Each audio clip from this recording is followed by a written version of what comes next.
Voilà, vous voyez, petit à petit, on améliore les choses, hein. La marionnette est dynamique maintenant, alors que tout à l'heure, la première fois qu'on l'avait faite, on ne l'avait pas faite sur un objet dynamique, donc elle n'était pas dynamique. Dynamique, ça veut dire modifiable. Ce qu'on va faire maintenant, c'est faire en sorte que les réglages couleurs soient modifiables aussi. Vous allez activer le calque d'arrière-plan et au lieu d'aller attaquer les pixels directement en faisant image-réglage, on va faire des calques de réglage. En fait, image-réglage, c'est l'ancienne manière de faire avant que les calques de réglage n'apparaissent dans Photoshop. On modifiait les pixels du calque directement sur le calque.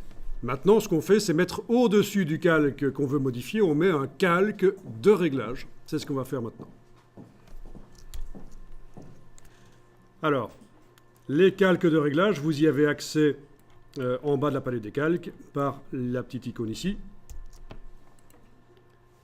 Mais également, menu calque, nouveau calque de réglage. Eh bien, allez-y, faites un calque de réglage de type courbe. Menu calque, nouveau calque de réglage courbe. OK. Menu calque en haut de l'écran, nouveau calque de réglage de type courbe. Et au-dessus du calque qui était activé, vous avez un calque de réglage qui arrive. Et on met 2 points, on les bouge. Et ça règle le contraste sur le décor. En fait, ça n'agit que sur ce qui se trouve en dessous de lui. Donc, le loup qui est au-dessus du calque de réglage n'est pas affecté, il n'est pas modifié. Alors, si vous voulez tester, il n'est pas interdit d'aller mettre 2 points supplémentaires aux extrémités et de les bouger pour modifier l'intensité des parties les plus claires et des parties les plus foncées. Vous voyez ça, je viens de mettre 2 points aux extrémités. En plus de mes 2 points du milieu là qui gèrent le contraste, j'ai un point que j'ai été mettre ici qui va servir à modifier l'intensité des tons les plus foncés. Regardez ce qui se passe quand je bouge celui-là. Il n'y a que les arbres foncés qui changent en fait, principalement. J'agis principalement sur les arbres foncés. Et à l'autre extrémité, celui-là agit principalement sur les bâtiments clairs à l'arrière-plan.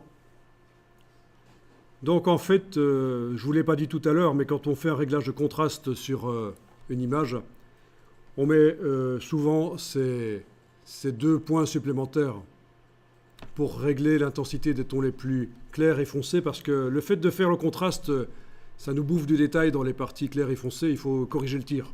Il faut ajouter ces 2 points pour corriger. Voilà. Donc, pour continuer la correction, à n'importe quel moment par la suite, il suffira de double-cliquer sur l'icône du calque de réglage de type courbe, qui n'est peut-être pas la même chez vous, c'est normal, hein. Ça change d'un système d'exploitation à l'autre, ou suivant la dimension des icônes, vous avez une icône différente, mais en tout cas à gauche du calque de réglage, vous avez la possibilité de double-cliquer, et ça vous réaffiche le panneau propriétés, et vous allez pouvoir modifier à nouveau les choses.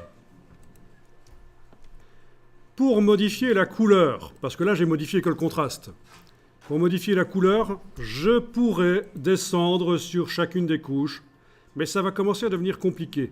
En fait, j'ai intérêt à ajouter un deuxième calque de réglage de type courbe sur lequel je vais modifier les couleurs. Calque, nouveau calque de réglage courbe. OK. Et là, je vais, sur ce deuxième calque de réglage, aller régler les couleurs. Donc le premier, c'est pour le contraste. Le deuxième, ce sera pour les couleurs. On peut dire qu'on voudrait que ce soit plus bleu, par exemple. Voilà. Moins rouge, etc. Bon, ce qui est intéressant, c'est que les pixels originaux, évidemment, vous avez compris, ne sont pas du tout modifiés, contrairement à ce qu'on a fait tout à l'heure quand on allait dans Image Réglage. Ici, ce sont les calques au-dessus qui modifient les couleurs. Et si j'avais plus envie que ça se passe comme ça, j'enlève les yeux ou je double-clique pour remodifier le réglage.